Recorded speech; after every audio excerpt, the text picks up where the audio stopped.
नाम यहाँ सामने स्क्रीन पर आ रहा है तो उसको भी डिस्कस करना बहुत जरूरी है, क्योंकि वो चेहरा ऐसा लग रहा था कि जब परिवार के तमाम सदस्य इंटरव्यू दे रहे हैं, बेटी यहाँ टीवी पर बैठ रही हैं, बेटा सामने आ रहा है, पत्नी आ रही हैं, तो ऐसा लग रहा था कि बस यही है बस, क्योंकि दिल्ली की परंपरा भी रही है, नई दिल्ली सीट जो जीता है वही मुख्यमंत्री की कुर्सी पर पहुंचता है।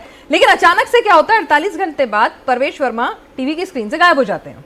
उनको लगा कि ये गलतियां मुझसे हुई हैं कि मैं मीडिया का सामने जाकर मीडिया फ्रेम बन रहा हूं, तो मुझे बैक होना, चूंकि ये पता है जब से मोदी और शाह का जब आया है पार्टी के अंदर नेतृत्व आया है, तो उनको पता है कि जो व्यक्ति अभी मुख्यमंत्री चुनने के पहले ही जब इतना अपने आप को आगे लेकर जाता है तो उसके लिए कैसे हिसाब का। परवेश वर्मा को एक गलती महसूस हुई कि मैं शायद ज्यादा उत्सुकता दिखा रहा हूं। नेतृत्व चुनता है कि मुख्यमंत्री कौन बनेगा, मैं अपने आप को नहीं प्रोजेक्ट करना चाहिए था। उनको ये गलतियां महसूस हुई कि अभी पार्टी ने मुझे चुना नहीं है, चुनने के पहले मुझे ये निर्णय लेना चाहिए, और वो अपने आप को पीछे लेकर आए। और ऐसे स्थिति में मुझे लगता है, देखिए काफी अच्छे नेता हैं, यंग हैं, केंद्र के साथ वो तालमेल भी बनाकर चल रहे थे, सब चल रहे थे, लेकिन एक गलतियां उनकी हुई है जो चुनाव जीतने के बाद आप चले जाते हैं मिलने अमित शाह जी से और मीडिया आपके पीछे जा रही है, तो कहीं ना कहीं ये इनके लिए बड़ा नुकसान कर गया है उस समय के लिए। नहीं, लेकिन मीडिया में कभी उसने, देखिए जो भी उन्होंने कभी ऐसे बयान नहीं प्रवेश दिया, वर्मा का या उसकी पत्नी का जो भी बयान था, जीत का जुलूस था, उनके हाथ में फोटो पकड़ा रहे थे उनकी, तो उन्होंने पकड़ने से मना कर दिया। लेकिन बहुत संयमित, अत्यंत संयमित, अत्यंत संतुलित, एक विनम्र और अनुशासित कार्यकर्ता वाला हमेशा बयान रहा। हाँ। तो इसलिए उस बयान में कहीं कोई समस्या नहीं थी, बल्कि आप तो हम लोगों का काम खराब कर रहे हैं। मीडिया जाएगा तो नेता को आना ही चाहिए बात करने, वो अपनी बात कैसे रखता है ये भी मायने रखता है, उसको भी वॉच करते हैं लोग कि आप अपनी बात कैसे रखते हैं। मैंने उनकी श्रीमती जी को भी देखा बोलते हुए इतनी विनम्रता से, और उसमें कभी उन्होंने कहा कि भाई ये तो कार्यकर्ता है, कार्यकर्ता को जो भूमिका दी जाएगी करना है, तो उसमें दिक्कत नहीं है। अमित शाह जी चूंकि उनको चुनाव लड़ाए थे, अमित शाह जी ने कहा था तुमको लड़ना है, तुम पहले लड़ाई लड़ो, हम बाकी काम मेरा देखना है। तो मिलने जाना वो तो बहुत कर्सी कॉल था, मिलने जाना ही चाहिए था, उसमें कहीं कोई समस्या नहीं थी। और अभी उनका नाम रेस में है। नहीं, आपने कहा ना कि आपने राजस्थान का उदाहरण भी दिया। हाँ, नहीं, मैंने इसलिए कहा कि देखिए कई चीजों हैं, मैं फिर कल से ये बात कर रहा हूँ कि जो लोग उनको जाट नेता के तौर पर प्रयोग कर रहे हैं कि इसके कारण जो है वो पश्चिमी उत्तर प्रदेश में आने वाले दिनों में चुनाव में भी बीजेपी को फायदा होगा, राजस्थान के जाट जो नाराज थे वो उसका भी फायदा होगा, हरियाणा के अंदर जो है वो एक बड़ा मैसेज जाएगा। तो इस रूप में प्रयोग करने का मतलब है कि भारतीय जनता पार्टी को उसी जातीय दलदल की राजनीति में घसीटना। भारतीय जनता पार्टी जब जब जातीय राजनीति के दलदल में जाती है उसके लिए निकलना बड़ा मुश्किल होता है, कठिन हो जाता है। कल्याण सिंह भी उसी राजनीति के अंदर घुसे थे, प्रवेश करे। वो हिंदू हृदय सम्राट जब तक थे तब सब चीज था। जैसे ही उन्होंने सोशल इंजीनियरिंग का ये फॉर्मूला हुआ कि मैं इसका जाति, मैं लोध जाति का नेता हूं, वहीं से कठिनाई शुरू हो गई।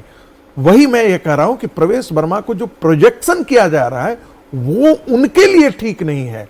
वो एक सोबर नेता है, एग्रेसिव, सोबर के साथ साथ सोबर बोलते हैं लेकिन एग्रेसिव नेता है, और दिल्ली के एक बड़े नेता हैं, 2 बार सांसद रह चुके हैं, अरविंद केजरीवाल को हराया है।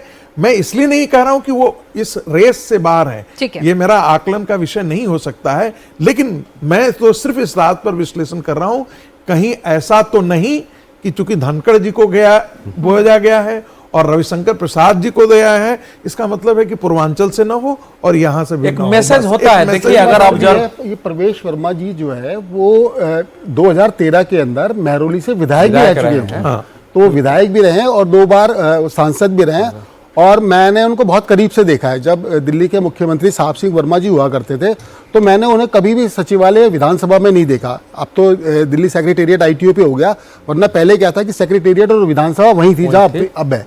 तो मैंने कभी भी उनको साहब सिंह वर्मा जी के पास कभी नहीं देखा। जब हम कभी घर गए, साहब सिंह वर्मा जी ने कभी पत्रकारों को बुलाया अपने घर के, साहब सिंह जो तो ऐसे जमीन के नेता थे कि मुझे याद है कृष्णलाल शर्मा जी का चुनाव था और जगमोहन जी का चुनाव था। मैं मीडिया इंचार्ज था, जगमोहन जी का वहीं पर देखता था फिरोसा रोटा में, और कृष्णलाल शर्मा जी का चुनाव कार्यालय और दोनों का आमने सामने था।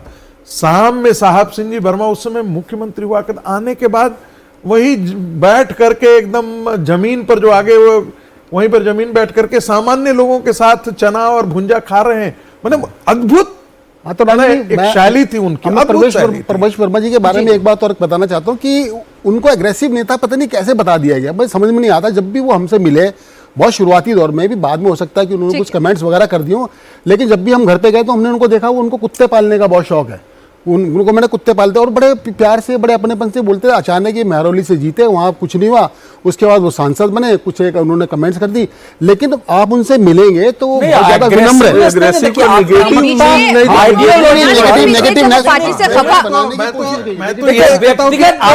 विनम्र पॉलिटिकल आइडियोलॉजी पॉलिटिकल आइडियोलॉजी में एग्रेशन होना ही चाहिए, क्यों नहीं होना चाहिए? दिल्ली के अंदर जो ना, दिल्ली के अंदर उनकी इमेज जो ना नेगेटिव बनाने की कोशिश की गई, विपक्षी बता रहा हूं पार्टी आपको, लेकिन उन्होंने अपनी उस इमेज को बहुत ही ज्यादा पारिवारिक और जब बाहरी दिल्ली की सीटों पे जाएं तो एकदम से वो जाट नेता ग्रामीण छवि वाले बन जाते थे, और नई दिल्ली में आके वो एकदम सोफिस्टिकेटेड पारिवारिक और एकदम पॉश दिल्ली को एक स्मार्ट नेता ही चाहिए जो जीतने के बाद सबसे पहले अपने गांव मुंडका गए और मुंडका में भी मंदिर में गए, सुबह 5 बजे उठ के मंदिर में चले गए। जो